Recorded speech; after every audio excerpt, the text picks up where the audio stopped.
manlinlang, magnakaw, at makipagpatintero sa mga nagkakasalisang sasakyan. Sa ganyang daigdig na mulat si Natalia Barlow. The woman deprived of a luxurious life. She tops the list of a criminal in Manila. Nagsimulang magkabitak-bitak ang nooy masayahin niyang buhay nang malagay sa peligro ang kanyang pamilya. The former residence of her family that was covered by the squatter was demolished. Mag-isa lamang siyang nakaligtas nung nilapan ng mabagsik na apoy ang mumunti nilang tahanan sa Tondo. Kung siya'y ating titignan, kasalukuyang matatanaw sa mukha ni Natalia ang peklat na tanging bakas na naiwan sa nakahahabag na tagpong kanyang dinanas. Ang buhay ay lipos ng kairaming mga hamon at kasalanan. Para kay Natalia, ang maging kriminal ay parte na ng kanyang mundo. The government killed her family, so she reprimands the shoulders of the law. Ang tumakbo at magpahabol sa mga pulis ay isang sisiw na laro lamang para kay Natalia. Surrender is not listed in her vocabulary, pero batid ni Natalia na ang pagsuko ay hindi kasalanan. It is a daily choice. Paano kung magkamali si Natalia ng taong mananakawan? What if instead of money, halik ang kanyang mananakaw? Anong parusa ang kanyang haharapin sa lalaking never pang naka-experience ng kiss on the lips? Baka makulong siya sa puso ng binata at pagbibigyan ng kalayaang puso ay umibig. Kung bibitaw yung feelings niya mula sa mahigpit na pagkakakapit, matatawag ba natin tong isang sinful surrender? Inaabangan ngayon ni Natalia ang isang bus na nagbabadyang huminto sa terminal. She is now wearing a black hat, black jacket and jeans. Nakapuyod ang kanyang buhok na naroong inipit niya sa loob ng saklob. Nang dumating na ang pinakahintay nitong pagkakataon, kaagad niyang hinablot ang bag noong kapapanaog lamang na babaeng pasahero.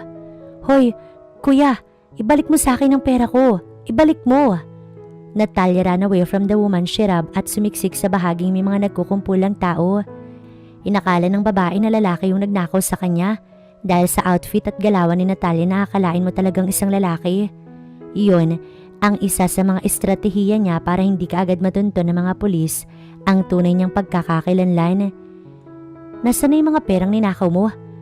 Tahimik lang na binabaybay ni Natalia ang madilim na iskinita ng mga oras na yon nang biglang may lalaking magsalita mula sa kanyang likuran. Naramdaman ni Natalia ang matalim na bagay sa kanyang tagiliran. Ang boses ng lalaking nagsalita ay pamilyar sa kanya. Iyon ang mga nagsisilbing pinuno o naghahari-harian sa lahat ng mga magnanakaw sa kanilang lugar. Pasikretong binulsa ni Natalia ang mga perang magdamag niyang kinita. "Boss, chill ka lang. Pahinga muna ako ngayong araw. Bukas na lang muna ako babalik sa pagiging magnanakaw." Hindi pinakinggan ng hidhid na lalaki ang salaysay ni Natalia. Alam kasi nito na hindi mapigilan ni Natalia ang magnakaw, lalo't sanay na ang dilag sa ganoong klaseng trabaho. "Natalia Barlow, lokohin mo na ang lahat, wag lang ako." Nagpakawala ng manipis na bungisngis ang lalaki at mas diniinan pa nito ang pagkakalapat ng kutsilyo sa tagiliran ng dalaga. Because the knife was sharp, ang mariing pagkakalapat nito ay nagdulot ng pagkapunit ng jacket ni Natalia. Maya-maya lang ay nagsidatingan ng mga tatlo pang mga hidhid. Naroon sila sa harapan, may mga hawak na mga kahoy at kutsilyo. No choice si Natalia, kung di ay ang tuhurin ng ari ng lalaking may hawak ng kutsilyong nakatutok sa kanyang tagiliran na may lipit ng lalaki na siyang sinamantala ni Natalia para makatakbo palayo sa mga hunghang na kalalakihang masiba sa pera. Kumakabog ang dibdib ni Natalia habang tumatakbong nangangapa sa madilim na pasikot-sikot na iskinita. Tuloy pa rin nakasunod sa kanyang mga lalaki upang agawin ang kanyang pera. Dala ng kalumaan ay napigtas ang tsinelas na to, ngunit binaliwala lamang iyon ng dalaga at patuloy siyang tumatakbo kahit pa masakit na ang kanyang paa. Habol hininga siyang tumakbo patungo sa kalsadang may mga sasakyang nagkakasalisihan na wari bang nakikipagpatintero lamang doon. Nang makatawid siya ay muli siyang nagpatuloy sa pagtakbo sapagkat natanaw niya na naroong tumatawid na rin sa kalsadang may maraming nadaang sasakyan ang mga lalaking humahabol sa kanya. Nang mga oras naman na iyon ay tinatahak na ni Bowie Elrold ang daraanan patungo sa pwesto kung saan nakaparada ang mag-ara nitong sasakyan. Si Bowie ay isang binatang tagapagmana ng mga ari-arian ng kanyang magulang na matalino pagdating sa pagpapatakbo ng negosyo. Pagmamay-ari nila ang Elrod Company, nakalat na kalat sa buong mundo at mga branches. Tinatayang nasa 50 ang branches nito rito sa Pilipinas, habang 200 mahigit naman ang branches sa labas ng Pilipinas, sa Canada, Singapore, Italia at ilan pang mga bansang sakop ng Europa at Asia. Sila ang manufacturer ng halos kagamitan na kinakailangan ng mga tao, kagaya ng mga damit. Naging successful ang kanilang negosyo sapagkat ayon sa kanyang magulang, mas maiging umisip ng negosyo na lalapitan ng mga mamimili dahil kailangan nila. Kahit na anong uri ng kasuot ang suot-suot ng mga tao rito sa Pilipinas, maging sa labas ng bansa, ay halos nagmula sa Elrod Company. Ang lahat ng iyon ay mamanahin ni Bowie at sa oras na tumuntong na ang binata sa edad ng 22 taon na gulang, ay pagbibigyan na ito ng pagkakataon na mga alam sa negosyo ng kanilang pamilya. Kasalukuyang nasa edad na 21 na ang binata, kaya 1 year na lang magiging CEO na siya. Light-skinned, tall, attractive black hair, kissable lips, and a dashing presence. Ganyan ang deskripsyong makikita kay Bowie Elrod. Matikas ang kanyang tindig at taglay ng binatang nakakasindak o enchanting voice. Larawan siya ng lalaking hinahanap-hanap at kinababaliwan ng mga kababaihan. Kita sa pananamit ng binata kung gaano kaganda ang produkto ng kanilang company. Walang kaalam-alam si Bowie sa mga nakaantabay na tagpong magaganap pa lamang. Isang babae ang nakita niyang tumatakbo patungo sa kanyang kinalalagyan. Binuksan na ng binata ang pinto ng auto. Hindi na muna sana siya papasok sa loob, ngunit sa hindi inaasahang kaganapan, biglaan siyang tinulak ng babae sa loob. Nagkatitigan sila sa mga mata. Bowie's face was full of surprise. Lalong nabigla ang binata nang itulak siya ng dalaga na naging dahilan ng kanyang pagkakahiga. Ang mga sumunod na mangyayari ay hindi talaga inaasahan ni Bowie. Kaagad siyang hinalikan ng isang babaeng may nakakadiring muka. Sunog at nangitim na halatang nadarang ang muka sa naglalagablab na apoy. Nasaan na kaya yung babaeng yun? Tatanga-tanga kasi kayo. Boss, natakasan na naman tayo ng matinik na magnanakaw. Dinig ni Bowie at Natalia ang usapan ng mga kalalakihang naroon, nakatayo malapit sa kotse. Magtatanong pa nga sana ang mga ito, ngunit mas piniling umalis na lamang dahil baka makaistorbo sila sa kissing-scene ng dalawang naroon. Nabatid ni Bowie ang dahilan kung bakit iyon ginawa ng dalaga. Nang makalayo na ang mga humahabol ng lalaki, itinulak ng binata ang katawan ni Natalia. Ang lakas ng tama mong babae ka. Bakit mo ko hinalikan? Do you know that my lips are still virgin? Nagpupunas ng labing saad ng binata. Pinupukulan niya ng tingin ng babaeng may malaking peklat sa muka.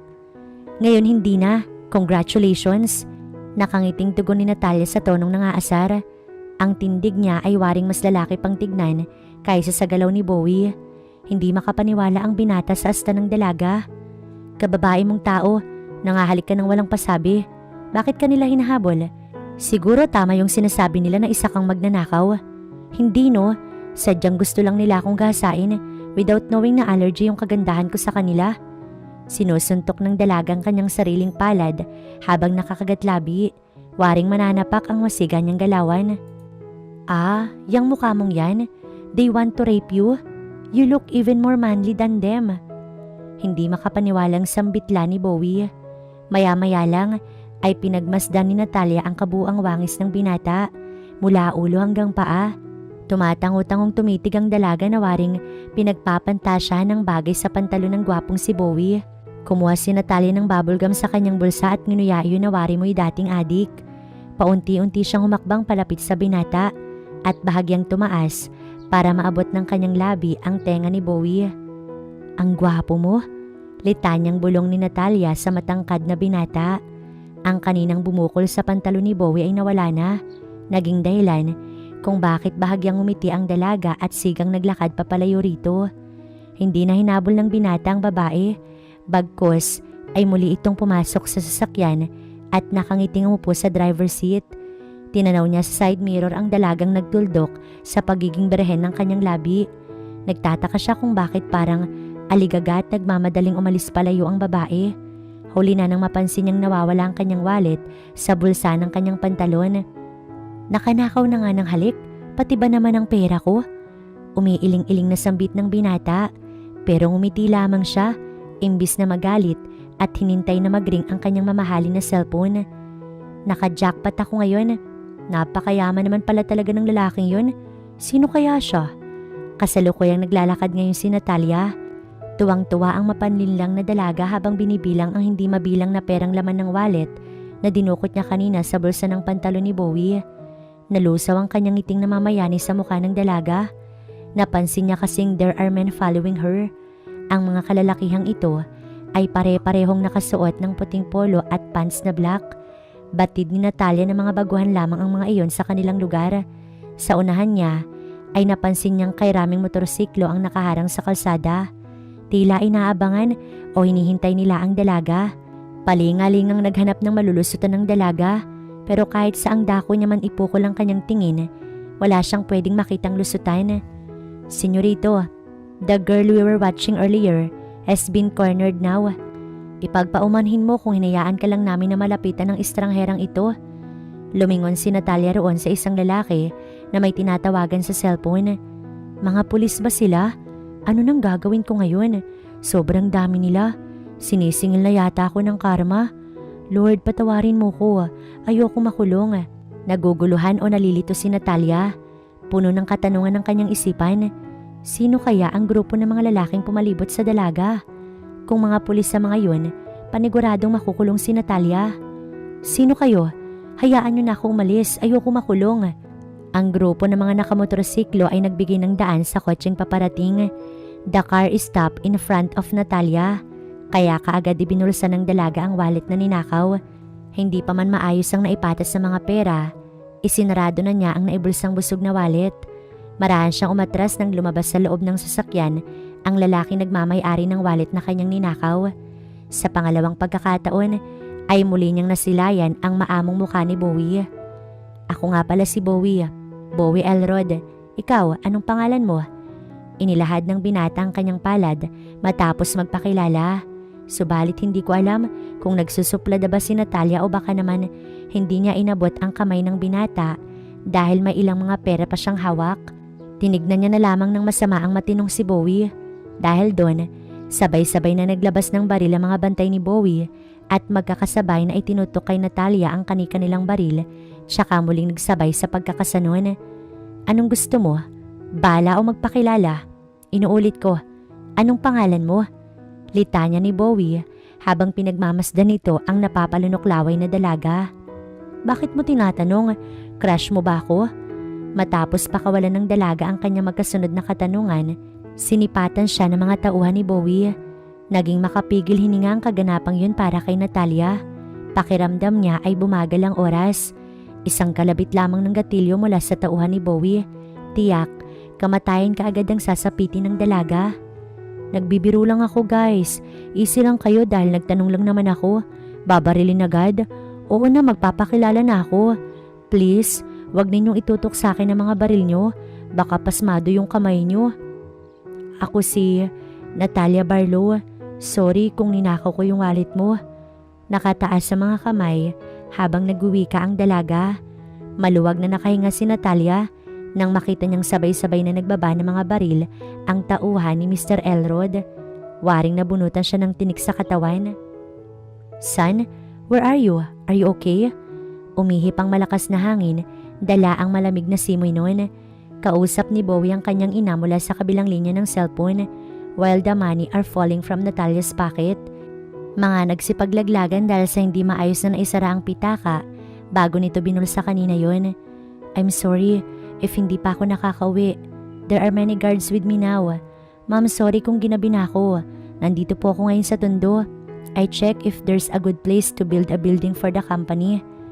Habang kausap ang ina, ay nakatingin si Bowie sa nagbabagsakang pera na galing mula sa bulsa ni Miss Barlow. Tinangkang ibalik ni Natalia ang pera, ngunit wallet lamang ang kinuha ng binata habang hinuho niya ang mga perang nagkalat tuloy sa harapan ni Natalia. Marami na akong pera. Itong wallet lang ang kailangan ko. Sa'yo na yung mga perang yan. Masyado na yung marumi sa paulit-ulit na kakapulot mo. Baka magkasakit pa ako niyan. Hambog na nagwika ang binata. Tsaka nagpaalam sa dalaga sa pamamagitan ng pagpapakawala ng isang matamis na ngiti rito. Ngumiti rin ng dalaga bilang tugon habang iniipit niya ang pera gamit ang kanyang mga nakayapak na mga paa. Follow that girl secretly. Learned about her most detailed life. I want to get to know her better. Wika ng binata habang nilingon ng babaeng pasimpleng pinupulot ang mga nagkalat na pera. Masusunod po. Ano pang tinitingin-tingin nila? Bakit ayaw na lang nila na umalis agad? Tanong ni Natalia sa kanyang sarili kasabay ng pasimpleng pagpulot sa perang basta na lamang itinapon ni Bowie. Nagpalitan ng matitipid at pilit ng ngiti ang dalawa. Kalaunan ay masayang naglalakad-lakad ang dalaga at bumili ng mga pagkaing bibihira niyang natikman at ilan pang mga pagkain na simula pagkabata ay pangarap ng kainin ng kanyang mga kapatid. Lumuluhang kumakain si Natalia ngayon habang mag-isa siyang naroon sa Jollibee. Lugar na dati pang pinapangarap ng kanyang dalawang nakababatang kapatid. Subalit mag-isa lamang siyang kumakain ngayon. Malabo na mangyaring makakasama niya muli ang kanyang pamilya na sabay-sabay binawi ng langit.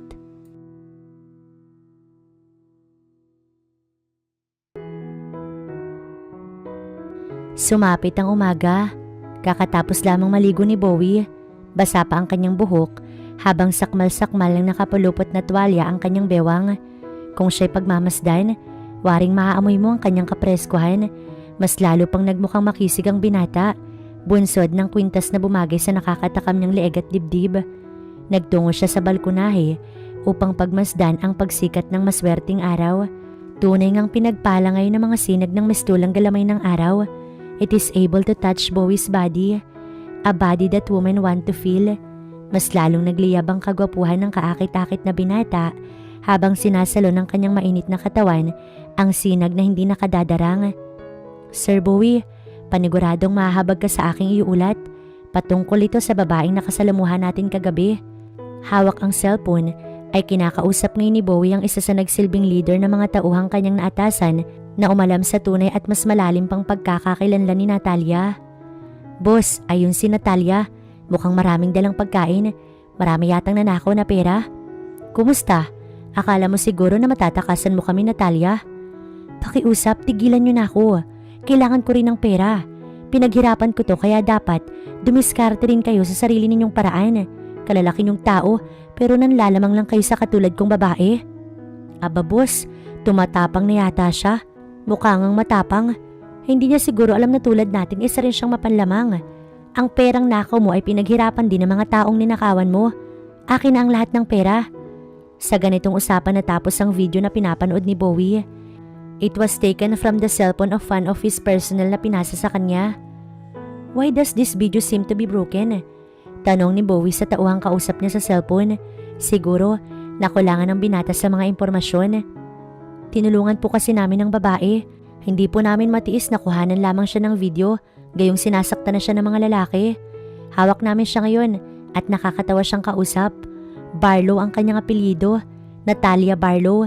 Napagalamanan po namin dahil sa sunog, kaya siya nagkaroon ng malaking peklat sa kabuuan ng mukha na to. Ang babaeng ito ay namatayan ng pamilya nang matrap daw po sa sunog. Ayon po sa kanya, wala na siyang kilalang kamag-anak kaya nagpapalaboy-laboy na lamang ang babaeng ito at kumikita lamang sa pagnanakaw. Mahabang salaysay ng tauhan, tila mas naging interesado ang binata sa buhay ni Natalia. Nasaan na yung mga lalaki nang haras sa kanya? Dala ang maraming pera ay nakatakas sir, pero bugbog sarado ang mga yun. Kaagad na tugon ng tauhan at baka sa tono ang kanyang pananalita kung paano siya kasatisfy sa trabahong nagawa na to. Good job. Dalhin niyo rito yung babae sa ating hideout so that we can better protect her sa mga ganid na kalalakihan sa lugar na yan. Utos ni Bowie sa paniguradong kaagad tatalimain ng kanyang mga tauhan. Nagbihis na ito mula sa kanina'y pagiging sureless. Inihahanda na niya ang kanyang sarili dahil umaasa ang binata sa muling napipintong pagharap nila ng babaeng si Natalia. Nakangiti si Bowie habang sinasariwa ang minsang pagtatagpo ng kanilang mga mata ni Natalia. Makikita sa mukha ng binata kung paano siya inaaliw ng kanyang alaala. Miss Barlow, nais lamang kitang tanungin kung maaari ka bang sumama sa amin. Tanong ng tauhan sa dalagang patuloy na nagkukwento sa mga katawa-tawang pangyayari niya sa buhay. Ngunit hindi akalain ng mga tauhan na mahirap palang alukin ng dalaga. Ang tiwala ni Natalia ay mailap na kahirap paamuhin. Batid kasi ng dalaga kung anong klaseng meron sa mundong kanyang ginagalawan. Alam niya ang signos ng panganib o kung meron mang taong nagtatangkang magsagawa ng kasuklam-suklam na bagay. Ano? Seryoso ba kayo? Wait lang naman mga manong, hindi ko pa nga kayo lubusang kakilala. Tapos, Maririnig ko sa inyo na nais niyo kung isama sa lugar na hindi ko man lang alam kung saan ba yung lugar na pupuntahan ninyo. Sa tagpong ito, umaastang lalaki na naman ang dalaga. Siga na akala may palaging mananapak. Miss, ginagawa namin lahat ng ito para sa inyong ikabubuti. Upang magkaroon ka ng maayos na tirahang matutuluyan at malinis na tubig na sasapat sa panligo mo. Umaalingasaw na kasi yung amoy mo sa katawan. Pilit kinukumbinsi ng mga tauhan ng dalaga, ngunit ayaw talaga nitong sumama. Isang mabigat na namang pagsubok para sa mga tauhan ni Mr. Barlow ang tagpong pangungumbinsi. Inaakala nila na nakuha na nila ang loob ng dalaga dahil sa asta nito na parang barkada lang kung magturing ng kausap. Batid pala ni Natalia ang tamang pag-iingat at napagtanto ng mga tauhan na magaling lamang sa usapang pakikisama si Miss Barlow. Si Natalia ang babaeng kahirap linlangin because this woman is a complete deceiver. Baka naman grupo kayo ng mga gangster na mahilig sa gangbang. Baka kung anong gawin ninyo sa akin. Alam na alam ko na yung mga ganyang mga galawan. Basag na nga yung mukha ko. Ayokong umabot na mawawasakin nyo pa lahat ng meron ako.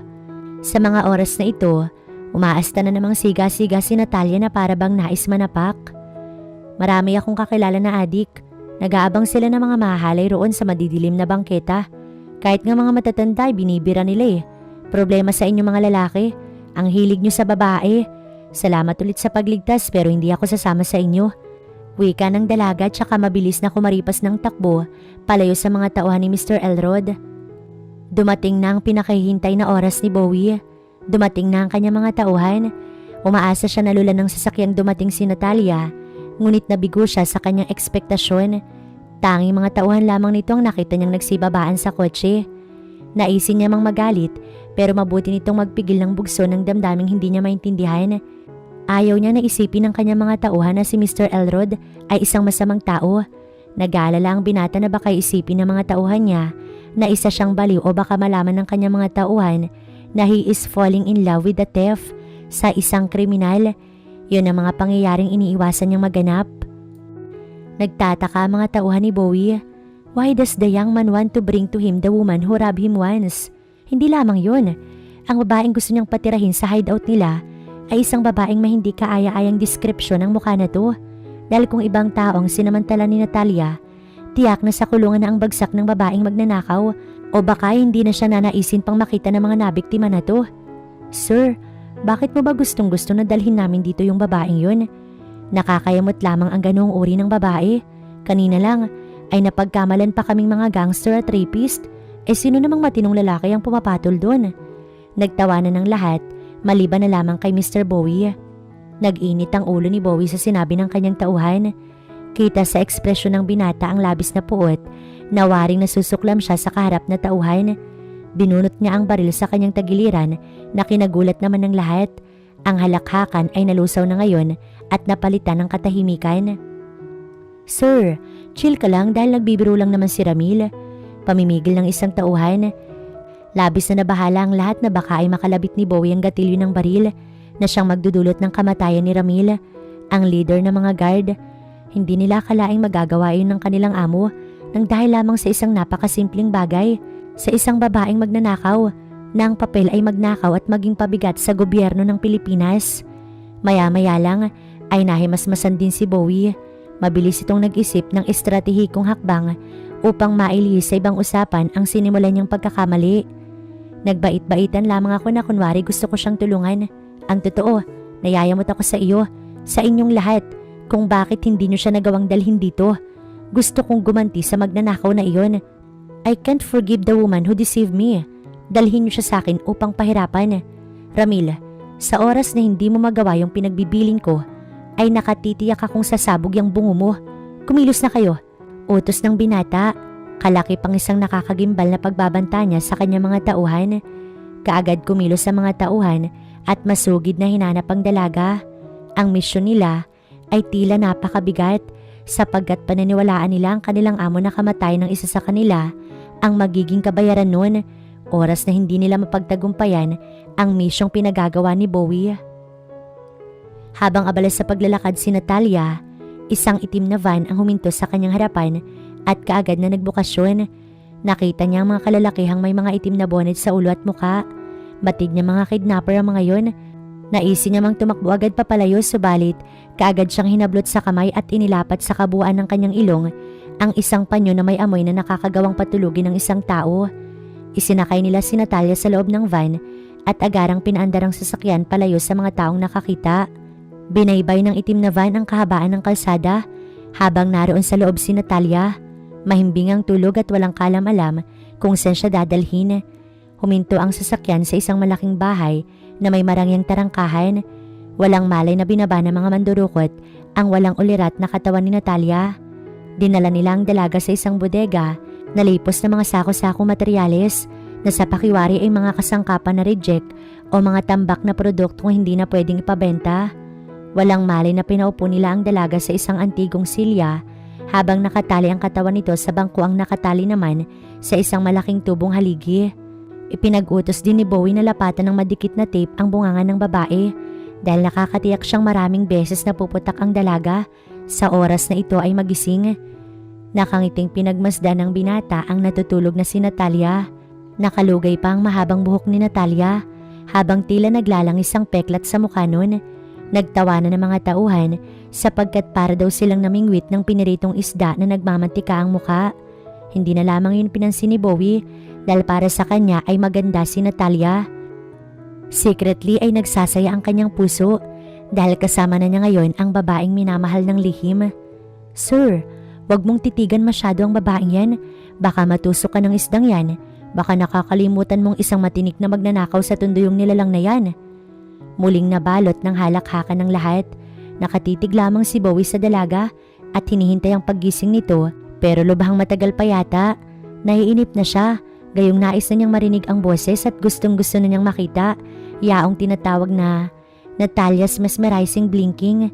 Ang bawat kurap ni Natalia ang madalas niyang naaalala noong magtagpo ang kanilang mga labi sa unang araw na nagkatagpo sila ng dalaga. Iabot niyo nga sa akin ng isang basong tubig. Utos ni Bowie sa tauhan. Nang may mag-abot sa kanya, isinaboy niya ang tubig sa mukha ng dalagang kinagising noon. Takang-taka si Natalia. Gayong sa bilis ng mga pangyayari ay naroon na siya sa isang lugar na hindi naman pamilyar.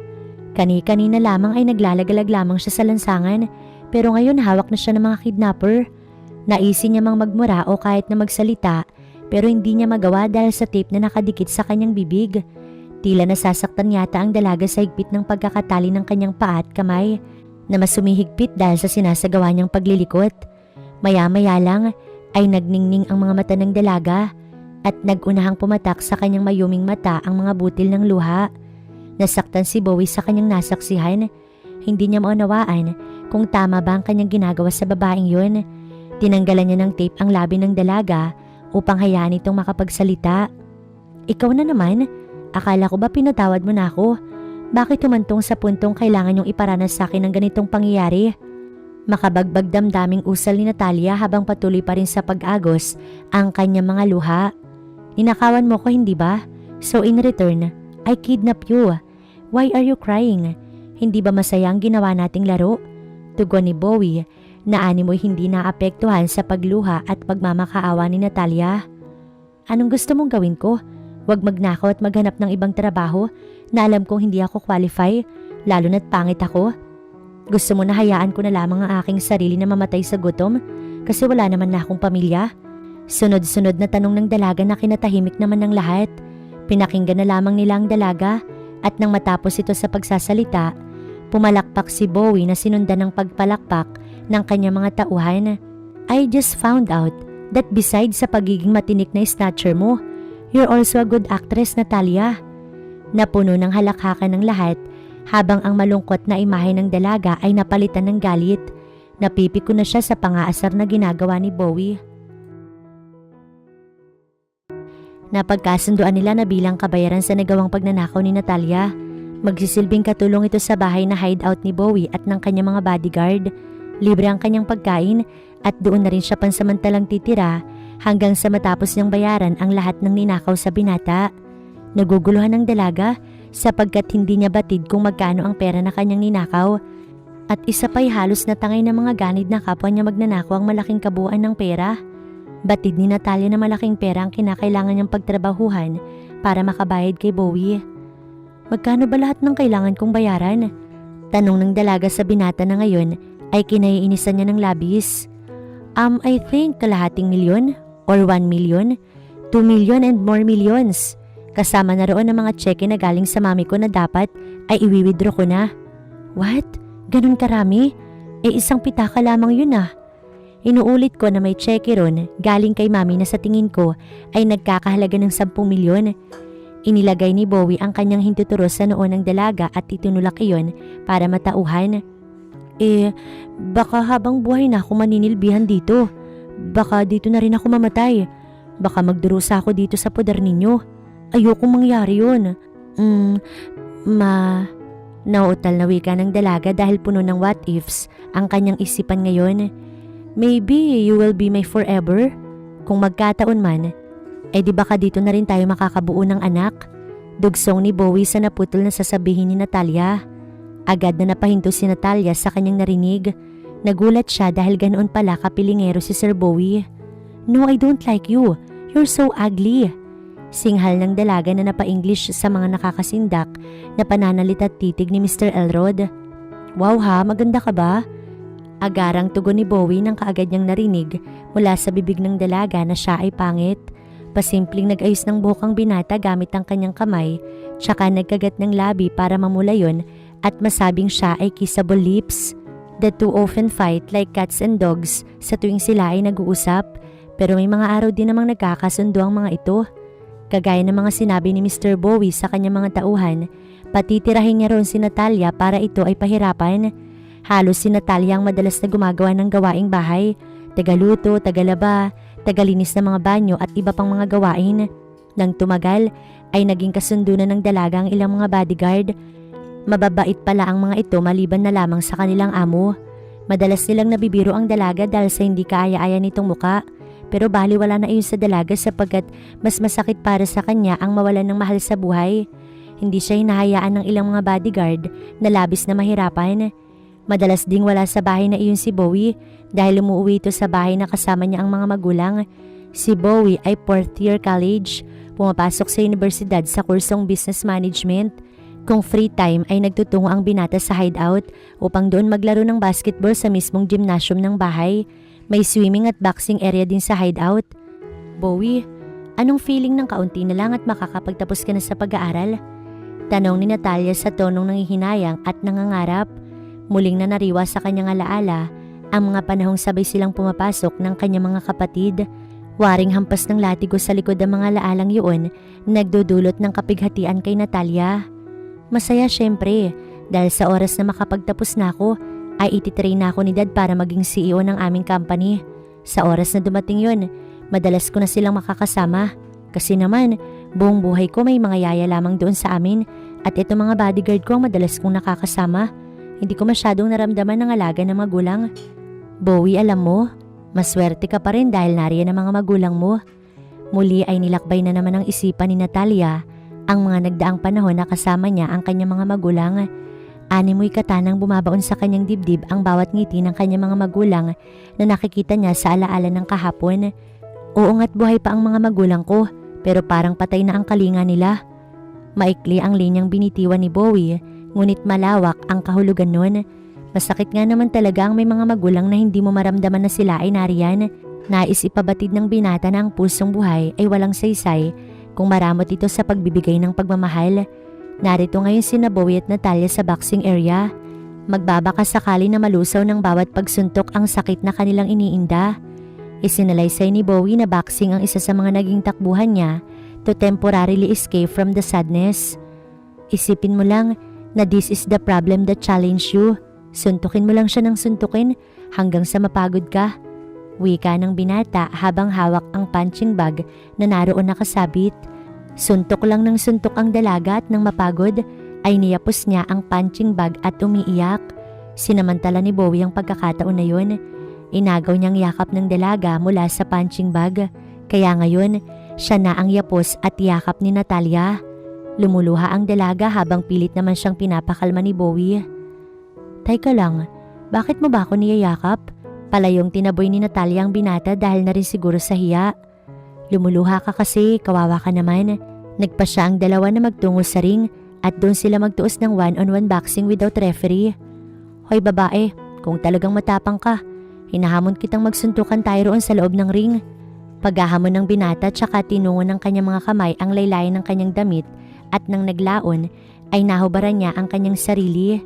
Nakatulalang pinagmasdan ni Natalia ang pangyayaring yun at tila bang naroon pa rin ang isipan niya sa kalagitnaan ng paghuhubad ni Bowie. Marahang inilapat ng binata ang kanyang kamaong may red gloves sa pisngi ng dalaga at marahang sinuntok yun para gisingin ang nawawalang sarili ni Natalia. Ano, game ka ba? Tanong ni Bowie upang kumpirmahin kung pumapayag si Natalia sa kanyang hamon. Oo naman, napilitan na lamang na pumayag ang dalaga. Tila ang tigasing babae noon ay naging ganap ng babae kung gumalaw sa ring. Itinaas ni Bowie ang kanyang dalawang kamay na naging dahilan upang masilayan ni Natalia ang mabangong kilikili ng binata na may magandang hubog. Ang muscle ni Bowie ay tila siksik na kay sarap kagatin. Hindi makapokus ang dalaga sa larong gusto ng binata. Gayong hubad si Bowie kung makikipaglaban. Ano ba naman yan Natalia? Ang pangit mong kabanding. Suntukin mo na ako. Sumugod ka na. Sigaw ng binata habang inaalok niyang suntukin siya ni Natalia sa mabato niyang tiyan. Ngunit tila ayaw umalis ng dalaga sa kanyang kinatatayuan. Kaya minabuti na lamang ni Bowie na lumapit sa dalaga upang hawakan ang kamay nito na kapareho niyang may gloves. Ganito, ganyan. Suntukin mo ko ng ganito. Galit at naiinip na ang binata habang hawak ang kamay ni Natalia na tinuturuan niyang isuntok sa kanyang pawisang tiyan na may mga nakahulmang abs. Inilapat niya rin ang kamao ng dalaga sa dibdib at pisngi niya. Ngunit ayaw pa ring sumuntok ng dalaga. Bagkus ay ngumiti lamang iyon habang tinuturuan. Natalia, gusto mo ba talaga ako? Oo, gusto kita. Hindi pa man tapos na magsalita si Bowie ay kaagad nang dumugsong sa pagsasalita si Natalia na labis kinatuwa ng binata. Hindi magawa ni Natalia ang makipaglaro ng boxing dahil nakatuon lamang ang kanyang pansin sa nakasisindak na katawan ni Bowie. Hindi nagtagal ay tuluyan nang nayamot si Bowie. Inipit niya sa kanyang kilikili ang ulo ng dalaga sa sobrang inis. Samantalang hindi naman alam ni Natalia ang kanyang reaksyon kung makikiliti ba siya sa buhok ng kilikili. Kikiligin dahil nakasubsob na siya ngayon sa kilikili ng binata. Ang kamay naman ng dalaga ay nakahaplos sa tiyan ni Bowie. Ngunit hindi nagawang hadlangan ng gloves ang kilig ng dalaga. Pakiramdam niya ay nahaplos niya pa rin ang abs ni Mr. Elrod. Hoy, mababalian ako sa iyo Bowie. Nakangiting kumalas ang dalaga mula sa pagkakaipit niya sa kilikili ng binata. Laking gulat niya naman nang hawakan ni Mr. Elrod ang pareho niyang kamay at sabay na inilapat sa magkabilang pisngi ng binata. Naroon sa pagitan ng kanyang mga kamao ang mukha ng binata habang nagmamakaawa na maglaro na sila ng boxing. Ngunit ang pagmamakaawa ng binata ay napalitan ng nakakaakit na tingin. Dumulas ang kamay ni Bowie mula sa braso. Nagtungo ang kanyang mga kamay sa bewang ni Natalia. Itinulak niya palapit sa kanya ang dalaga na naging dahilan sa pagdikit ng noo ng dalaga sa kaniyang labi. Marahang tumingala si Natalia habang paunti-unti namang yumuko si Bowie. Kalaunan ay nagtagpo ang kanilang mga tingin tsaka nagdikit ang kanilang mga noo. Natalia, hindi nagawang nakawin ng peklat mo sa mukha yung katangi-tangi mong ganda. Usal ng binata na maski na estatwa ni Natalia. Doon nagsimula ang pagbibigayan nila ng motibo na pareho nilang gusto. Ngunit binaliwala lamang nila iyon at mas pinili nila ang manatili sa yugtong sila ay magkaibigan. Habang tumatagal ay mas nagiging close na nga sila. Dinala ni Bowie si Natalia sa isang pinakasikat na mall, saklaw ng Elrod Company. Doon ay libreng pinapili ni Bowie si Natalia ng kahit na anong uri ng kasuotang maibigan ng dalaga. Hindi agad tumanggi si Natalia sapagkat pagkakataon na niya iyon upang magkaroon ng marami-raming damit na bago. Ayaw niyang sayangin ang oportunidad. Ang bumili ng kahit na anong gusto niya ay isang bagay na rati niya pang gustong gawin. Halos paulit-ulit lang kasi ang kanyang sinusuot noon. Kaya napagpasyahan ni Bowie na gawin ng tagpong yun. Hindi naman siya nabigon na pasayahin si Natalia. Tanaw sa mukha ni Natalia ang matamis ng ngiting humulma sa kanyang labi. Bowie's face showed that he was happy dahil nakita niyang masaya si Natalia. Ang mapangiti ang dalaga ay isang malaking bagay na para sa kanya. Choose more. Piliin mo naman yung mga pambabae. Usal ni Bowie kay Natalia habang bitbit ng dalaga ang kairaming gamit na pinamili na to. Ayaw na nitong mamili dahil nahihiya siya na baka malugi ang negosyo ng pamilya ni na Bowie. Pilit siyang tumatanggi at sinasabing sapat na ang kanyang mga nakuha. Ngunit ayaw magpaawat ni Bowie dahil halos lahat ng damit na pinili ng babae ay puros pang lalaki at dumating sa punto na siya na mismo ang pumili. This one, bagay sa ito. Sukatin mo sa dressing room. Wari bang nagdadalawang isip si Natalia habang pinupukol niya ang tingin sa damit na iniabot sa kanya ni Bowie. Tatanggi na sana siya kung hindi lang talagang ngumiti ang binata. Uri ng ngiting mahirap tanggihan sapagkat ang ngiting yon ay tila naguutos. Ngiti na naglalahad ng pagmamakaawa sa kaakit-akit na paraan. Kinuha nga ni Natalia ang isang puting dress at sinukat sa dressing room. Anong klaseng damit ba to? Masyadong napaka-OA ng design. Ang pangit naman ng mga taste niya sa damit. Kung hindi lang talaga siya cute, baka ginupit ko na yung dress na to. Bulong ni Natalia. Kinakausap niya ang kanyang sarili habang siya ay naroon sa dressing room. Nang matapos magbihis, ay paunti-unti siyang lumabas sa dressing room at hinanap si Bowie. Tinawag niyang nakatalikod na binata to ask kung fit ba sa kanya ang white dress. Tila nahiwagaan si Bowie sa kanyang natatanaw. Kay linis ng tignan ni Natalia, nakalimutan na ng binata kung paano kumurap at isarado ang kanyang labi. Look at yourself in the mirror. You are so beautiful. Sir, talaga ba? Tanong ng dalaga. With so much kilig, hindi niya maiwasan ang paglaruan ng kanyang buhok na tumabon sa muka at kinagat niya pa iyon. Umayos ka naman, Natalia. Huwag mong tinatago yung ganda mo. Hoy lalaki, anong tinatago-tago ka riyan? Para sabihin ko sa'yo, hindi ko tinatago yung kagandahan ko, no? Sambit ng dalaga at naghanap ng heels tsaka rumampa patungo kay Bowie. Sa kinamalas-malasan, natapilok ito kung kailan hawak na niya ang balikat ng binata. To the rescue naman si Bowie na sinambot si Natalia. Nagtagpo ang kanilang titig, nawaring sumasang-ayon sa kanilang makapigil hiningang pwesto.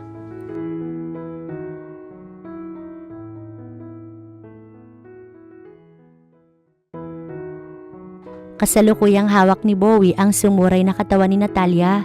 Sa dulas ng tiles, nawala sa pagkakabalanse ang binata. Magkayakap na natumba ang dalawa sa kumpol ng mga damit na nakahanger. Ang kaganapang iyon ay lumikha ng ingay na naging dahilan upang magtungo sa lugar ang ilang sales lady. Siguro ay upang tiyakin kung ano ba ang nangyari. Nang makita nilang may magkayakap sa sahig, kaagad nagbitiw ng paalala ang isang sales lady. Ma'am and sir, mall po ito, hindi po motel. Nagulat ang dalawa kaya agad silang bumitaw sa pagkakayakap.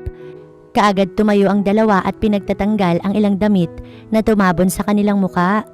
Sir Bowie, kayo po pala. Litanya ng sales lady na may kasamang gulat na ekspresyon. Tinanggal na rin ni Natalia ang mga damit na tumabon sa mukha niya. Nagulat ang lahat at sila ay pinagbubulong-bulungan. Hindi nila akalaing papatulan ng anak ng kanilang boss ang isang babaeng mansyado ang muka. Gayong kay rami namang mga magagandang dilag bukod kay Natalia. Tinangkang tumayo ni Natalia ng tuwid, ngunit hindi niya magawa kaya hinubad niya ang kanyang suot na heels. Nang siya'y makatayo, sumasakit pa rin ang paa niya, bunsod ng pagkakatapilok.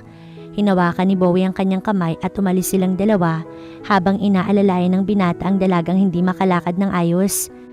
Nagtawanan ng karamihan ng mga sales lead at salesman dahil may ibang kahulugan sigurong pinroseso ang kani-kanilang mga mapangahas na isipan. Stop laughing! Nothing happened to us. Natapilok lamang siya. Paliwanag ni Bowie sa tonong seryoso na kinatahimik ng lahat. Bago pa man sila makalayo ay pinandilatan naman ni Natalia ang mga sales lady. Ngunit na makatayo na si Bowie at Natalia, patuloy na nagtawanan ng lahat. Iyon ang magiging isang chismis na tiyak makakarating sa ina ni Bowie. Nasa loob na ng kotse ang dalawa. Binabaybay na nila ang daraanan patungo sa hideout na kasalukuyang nagsisilbing tahanan ni Natalia. Tanging ugong lamang ng mga sasakyan ang kanilang naririnig. Hindi nag-uusap ang dalawa. Kapwa tahimik o ayaw nilang magsalita. Hindi mapigilan ni Natalia ang ganong klase ng katahimikan kung kaya naman ay nagsalita siya upang basagin ang namamayaning katahimikan sa pagitan nila ni Bowie. Bakit mo ba ako binigyan ng ganito karaming gamit? Hindi ko naman masusuot lahat ng damit na ito. Para naman kapag magdi-date tayo sa labas maging representable ka naman. Do you agree to go on a date with me tonight?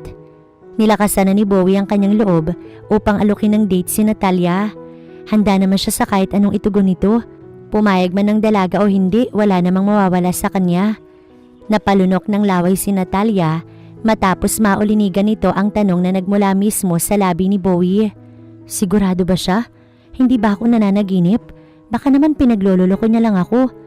Hindi malaman ni Natalia kung anong nararapat na gawin. Nabigla kasi siya gayong sa tanang buhay niya. Walang kahit na sino mang lalaki ang nagtangkang humingi sa kanya ng permiso sa ganoong matamis na paraan. Na mga oras na yun ay iniisip niya pa rin na baka ay pinaglololoko lang talaga siya ng binata dahil batid ni Natalia na hindi siya ganoon kaganda. Ang peklat sa kanyang mukha ang siyang tinuturing niyang dahilan para mag-isip na siya ay pinaglalaroan lamang.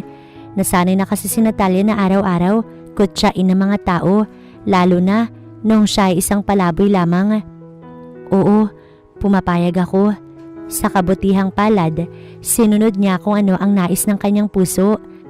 Mas minabuti ni Natalia na pumayag upang maranasan kung paano ba mang date ng babae ang lalaki ngayon ay tinitibok ng kanyang puso. Labis namang nakaramdam ng galak si Bowie nang marinig niyang pumayag si Natalia. Nang mga oras na yon, batid nilang dalawa na pareho silang masaya.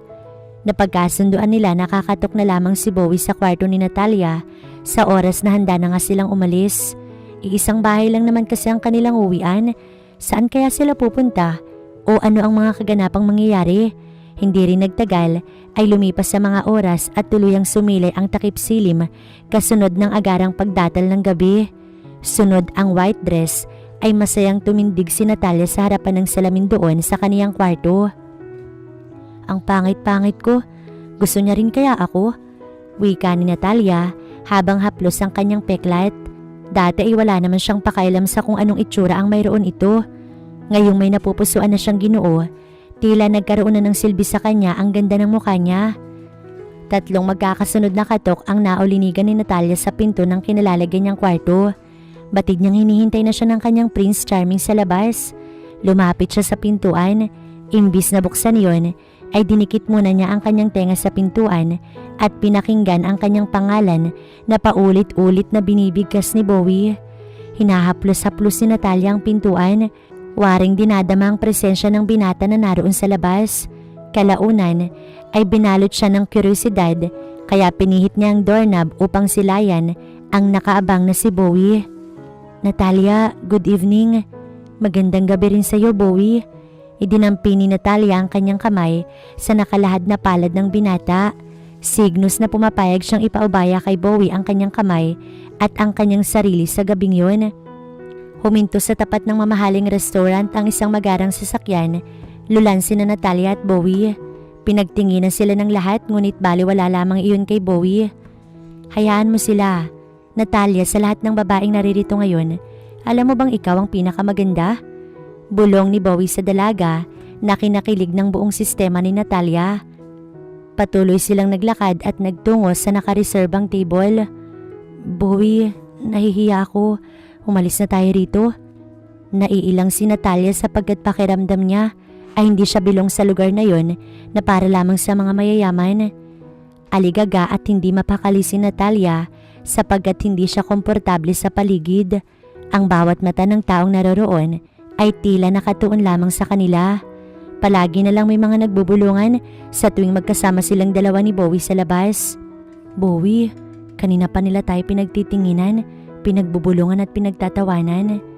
Siguro naiinggit lang sila dahil kadate ko ngayon ang pinakamagandang babae sa mundo. Hinawakan ni Bowie ang kamay ng dalaga at saka yun hinalikan. Nabigla ang dalaga sa ginawa ni Bowie. Inilibot ni Natalia ang tingin sa paligid at napansin niyang nagtatawanan ng iba kaya agad niyang hinigit palayo sa labi ni Bowie ang kanyang kamay. Bowie, maganda ba ako? Oo naman. Natalia, hayaan mo na sila. Inuulit ko, sa akin ka lang tumingin. I brought you here dahil gusto kitang i-date. Ilang ulit ko ba dapat sabihin na sa lahat ng mga babae rito, ikaw ang pinakamaganda? Ang hirap namang paniwalaan ng mga pinagsasasabi mo, Bowie. Alam natin pareho na sunog ang halos kabuuan ng mukha ko. Ngayon sabihin mo sa akin kung paano ko naging maganda.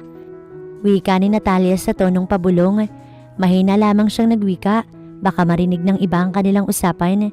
Hindi ko rin alam. Hindi pa ba malinaw sa'yo na mahal kita, Natalia? Nagtinginan ng mga tao sapagkat narinig nila ang sigaw ni Bowie. Tila walang pakailamang binata, nakatuon lamang ang kanyang tingin kay Natalia. Samantalang palinga-linga naman ang dalaga sa paligid. Hinawakan na magkabilang palad ni Bowie ang magkabilang pisngi ni Natalia at masinsinang kinausap ang dalaga. Natalia, mahal kita kaya hindi ko alam. Wala akong pakailam sa sasabihin ng ibang tao. Makinig ka sa akin. Maganda ka. Makikipag-date ba ako para lamang sa wala? Seryoso ang bawat tingin at kumpas ng bibig ni Bowie. Bawat linya na kaniyang pinakakawalan ay kakikitaan ng pagiging totoo. Larawan siya ng lalaking tapat kung umibig. Malay ko, baka pinaglololoko mo lang pala ko. Ang sambitla ng dalaga ay naghatid lamang ng sakit sa ulo ni Bowie. Natalia, nung masunog yung mukha mo, natusta rin ba yung puso mo? Ang manhid mo kasi, isn't it obvious that I like you? Anak, are you crazy? Nag-aaksaya ka ng oras para lamang sa isang babaeng magnanakaw? Hindi inaasahan ng lahat ang pagdating ng ina ni Bowie. Isang malaking iskandalo ang nangyari sa restaurant na iyon. Hindi alam ni Natalia kung anong hakbang ang dapat niyang gawin, gayong waring naiipit siya sa isang tanikala na hindi niya alam kung paano matatakasan.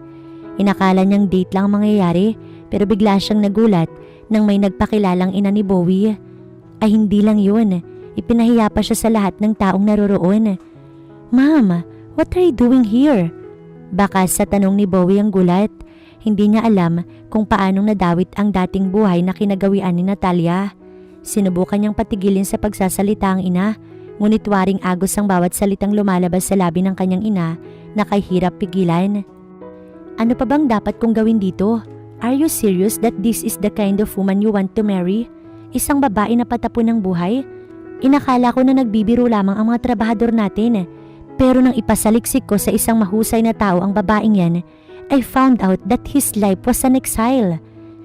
Dinuduro ni Mrs. Elrod si Natalia sa harap mismo ni Bowie. Kinakabahan si Natalia dahil hindi niya naman kilala si Mrs. Elrod, samantalang halos kilalang kilala siya na to. Nagningning ang mga mata ni Natalia. Bumubuo ng mga luhang nagnanais bumagsak. Ma'am, tama na.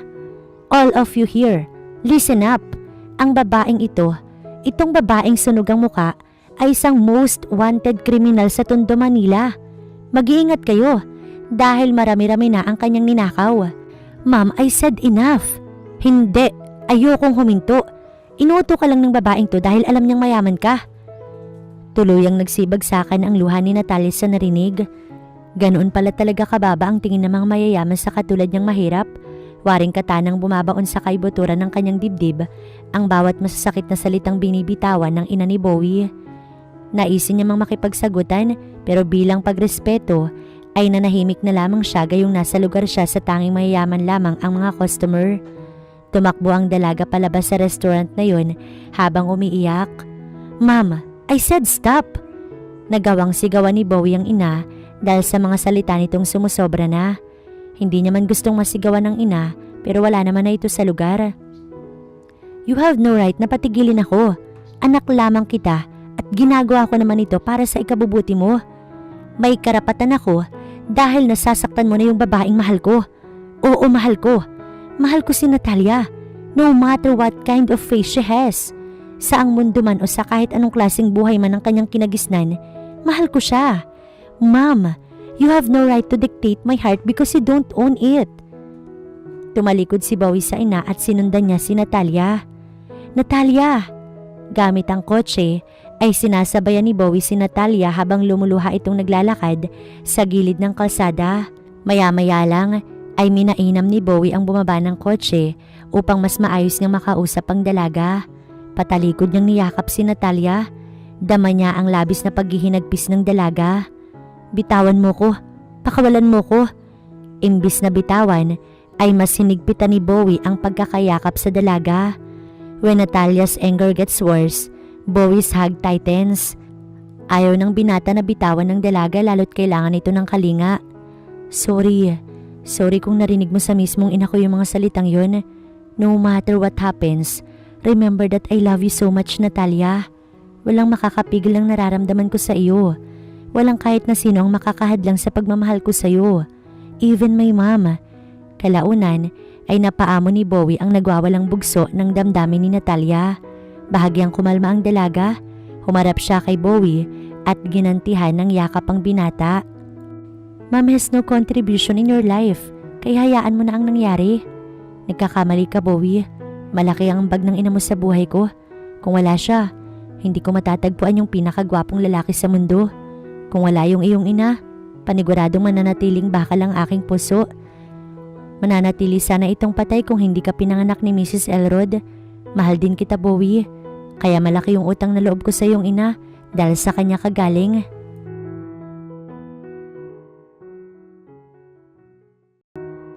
Alam mo, Bowie, sa ganitong lugar kita gustong makasama. Ayoko rin sa maraming mga tao. Hindi mo naman kailangan na ipaalam sa karamihan kung gaano mo ko kamahal eh. Hindi naman natin kailangang ipagmayabang na mahal natin yung isa't isa. Kasi sapat na yung panahon nating alam ang ating nararamdaman. Habang nagliliwanag ang paligid, bunsod ng sinag ng nagmumula sa perpektong bilog na buwan, naroon sina Bowie at Natalia sa rooftop ng kanilang tinitirhan. Masinsinan silang nagpapalitan ng mensahe habang patalikod na yakap ni Bowie si Natalia. Tinatanaw nila ang daan-daang mga ilaw sa syudad na nagmumula sa mga mumunting gusali. Mistulang mga talang lumagapak sa lupa ang mga nagliliwanag na kabahayan. Ikaw ang aking bituin, Natalia. Here in the world that filled with darkness, nagniningning ang nag-iisang ikaw. Ayoko nang ipukol ang aking tingin sa iba sapagkat kung ikukumpara sila sa iyo, mga bulalakaw sila, lumilihis lamang saglit at kapag naglaon ay nalulusaw ang kinang. Humigpit ang yakap ni Bowie habang nilingon naman ni Natalia ang kanyang mukha. Hinaplos ng dalaga ang magkabilang pisngi ni Bowie at saka marahang umarap sa binata. Muling nagkatagpo ang kanilang mga tingin na masasabing malagkit pa sa dagta ng mga punong kahoy. Nakahawak si Natalia sa balikat ni Bowie, while the young man was holding the girl's waist. Sa pagkakataong ito'y binaliwala nila ang bilyong mga tala sa kalawakan, maging ang marangyang tanawin sa rooftop ay kanilang isinawalang bahala. Nakatuon lamang sila sa isa't isa, nagdikit ang kanilang mga noo kasunod sa pagtatagpo ng kanilang matatangos na ilong, hanggang sa dumating sa kasukdulang nag-angkinan sila ng mga labi. Halika na nagsasabing mahal na mahal nila yung isa't isa. Sa gabing yon ay tuluyan na nga silang naging magkasintahan. Subalit isa kong sunog na tala, may marka ng pagkadarang sa init ang aking muka. Ayokong dumating sa punto na sa sobrang init ng ating pag-iibigan ay bigla-bigla ka lang kakalas sa kahuli-hulihan o sa kalagitnaan ng ating pag-iibigan. Ayokong mamarkahan ng panibagong hapdiyaring puso ko, Bowie. Ipangako mong hindi mo ko iiwanan, kagaya sa kung paano ko iniwan ng aking pamilya. Saad ni Natalia nang pansamantala siyang kumalas mula sa paghahalikan nila ni Bowie. Ang salaysay ng dalaga ay madamdaming nahaplos ang emosyon ng binata. Huwag mo akong tingnan o pag-isipan ng ganyang mga gawain. Hindi ako taksil sapagkat noon pa man, pinangako ko sa aking sarili na ang unang makakahalik sa aking labi ay siya na ang magiging una at magiging huli kong pag-ibig. Until my last breath, hindi ako magsasawang sabihin sa iyo kung gaano ka kaganda at kung gaano kita kalubusang mahal. You are the endless love that I have found. Kung pakawalan pa kita, baka maligaw ako sa maling mga babaeng hindi mo naman ganoon katulad. Ang bawat pagbigkas ni Bowie ay matamis pa sa kahit na anong pagkaing may asukal. Ang saloobin ng kanyang puso ay waring naglalahad kung gaano siya kaswerte nang makilala si Natalia. Para sa kanya, ang pagdating ni Natalia ang nakapagpabago sa buhay niya dahil sa dalaga niya natagpuan ang pag-ibig na hindi niya naman gaanong inaasahan na dumating. Paano natin ipaglalaban sa mami mo itong maling pag-iibigan sa pagitan natin? Natatakot ako na baka ay ilayo ka niya sa akin. Niyakap ni Natalia si Bowie dahil na nariwa sa kanyang isipan kung paano siya kinaayawan ng ina ng binata. Kasalukuyang lipos ng takot o pangamba ang nararamdaman ng dalaga. Ayaw niyang humantong sa puntong ilayo ng tuluyan si Bowie. Tiyak na ikakabaliw niya sa oras na hindi niya na mahagilap ang tinatangi ng kanyang puso.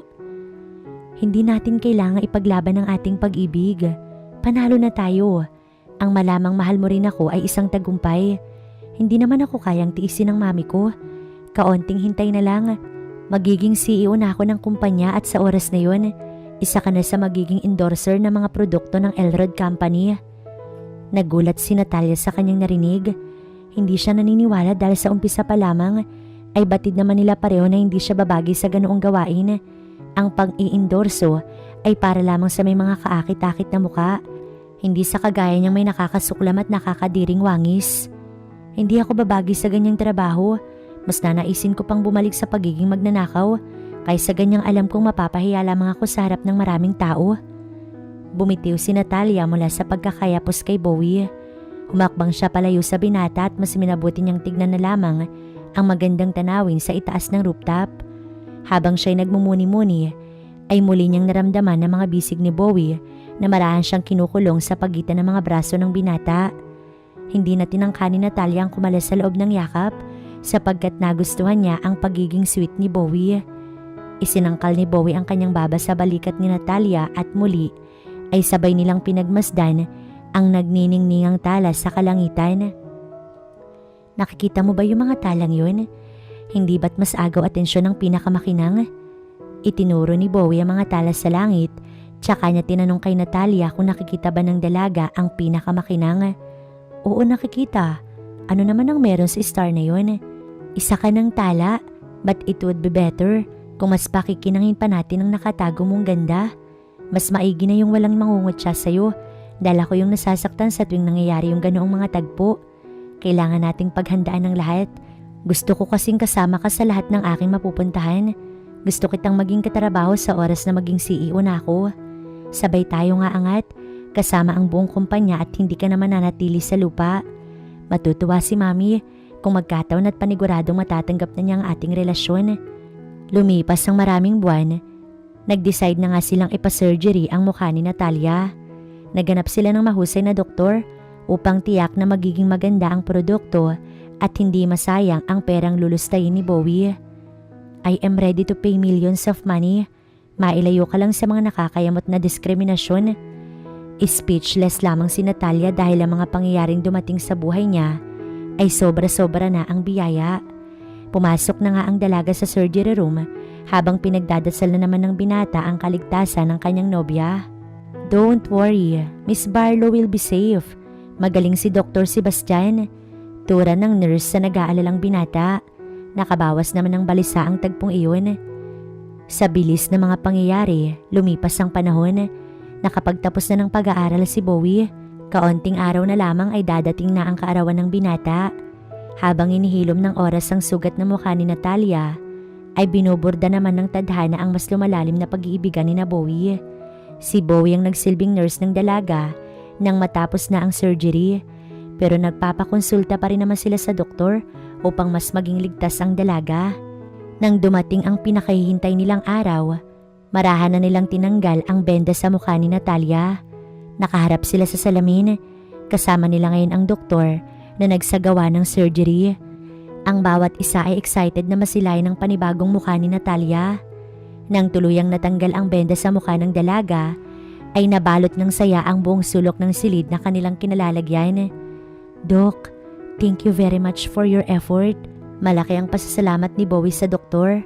Habang nakatulala lamang na pinagmamasdan ni Natalia ang kanyang sarili sa salamin, nakikita niya sa salamin ang dati niyang mukha noong wala pang naganap na aksidente. Hindi niya maiwasan ang hindi maluha sapagkat pakiramdam niya ay bumalik sa rati ang mukha niya na halos ay kawangis ng kanyang nanay. Hindi naman naging mahirap na maiayos ang lahat dahil maganda na talaga si Natalia. Ang ginawa lang natin ay tinanggal ang peklat na nagpaparumi sa mukha niya. But overall, everything is natural. Congratulations, Ma'am Barlow. Congrats, Sir Elrod. Sa oras na may kailangan pa kayo sa akin, huwag kayo mag-aatubiling lumapit. Saad ng doktor bago ito tuluyang umalis. Kinabukasan ay ang kaarawan ni Bowie.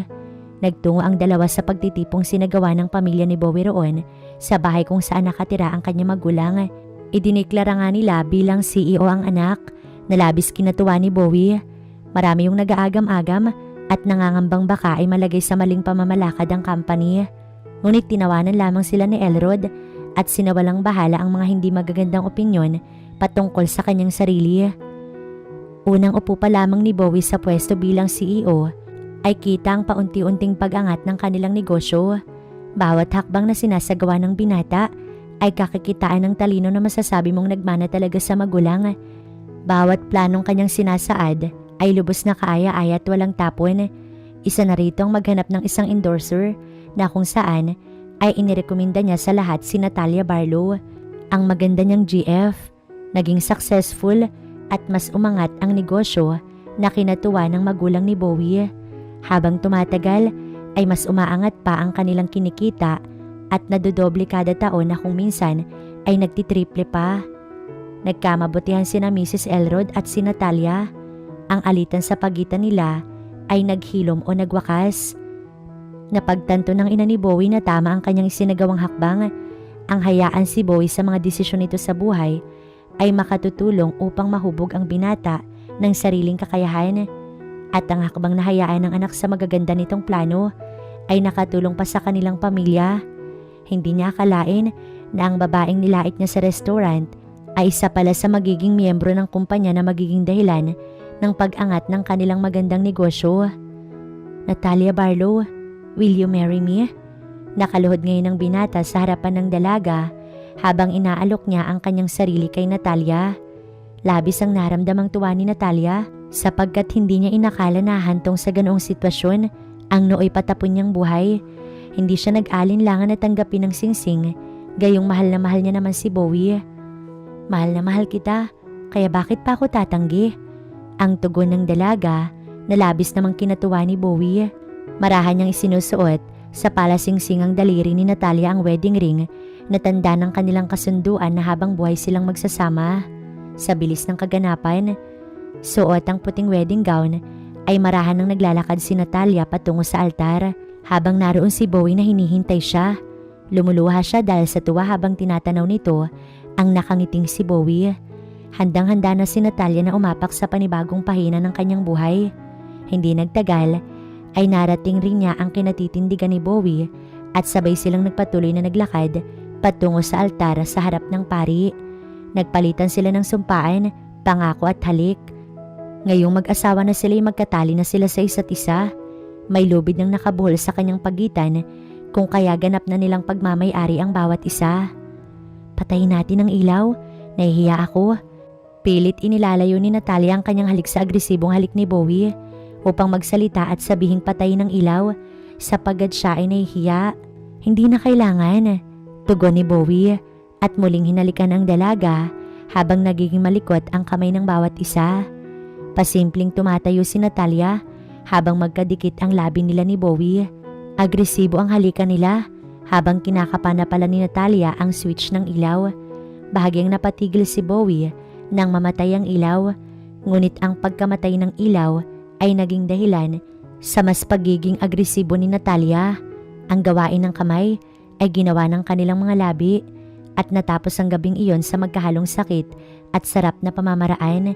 Ito na siguro ang sinasabing sinful surrender na ginawa ni Natalia. Hindi nga siya natamaan ng baril ng mga pulis noon, pero ngayon napaputukan siya ng isang CEO. Kinaumagahan ay naunang gumising si Bowie kaysa sa kanyang asawa. Maya-maya lang ay nagising si Natalia na namimilipit sa sakit ng puson. Gustuhin mang tumayo ng kanyang asawa ngunit nahihirapan ito sa paglalakad. Imbis na tulungang maglakad ang asawa, ay mas minabuti ni Bowie ang lumayo kay Natalia.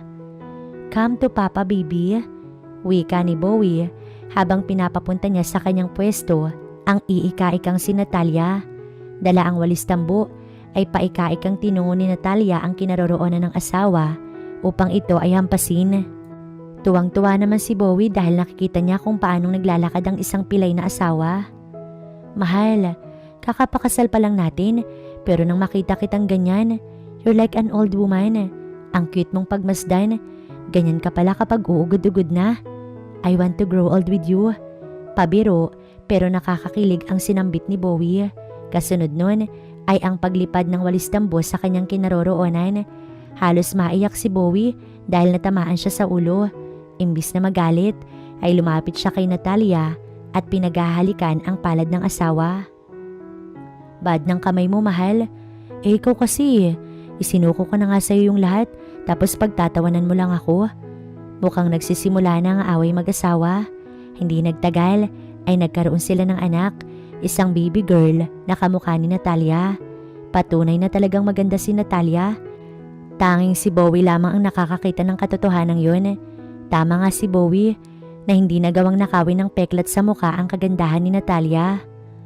Who would have thought that the girl who once became a thief ay isa ng ina? Ang pagmamahal na natatanggap niya sa isang lalaki ay bagay na hindi mananakaw ng iba. Sa ngayon ay nakakulong na si Natalia sa bilangguan ng kaligayahan, isang rehas na binuo ng pinagsamang pagmamahalan nila ni Bowie.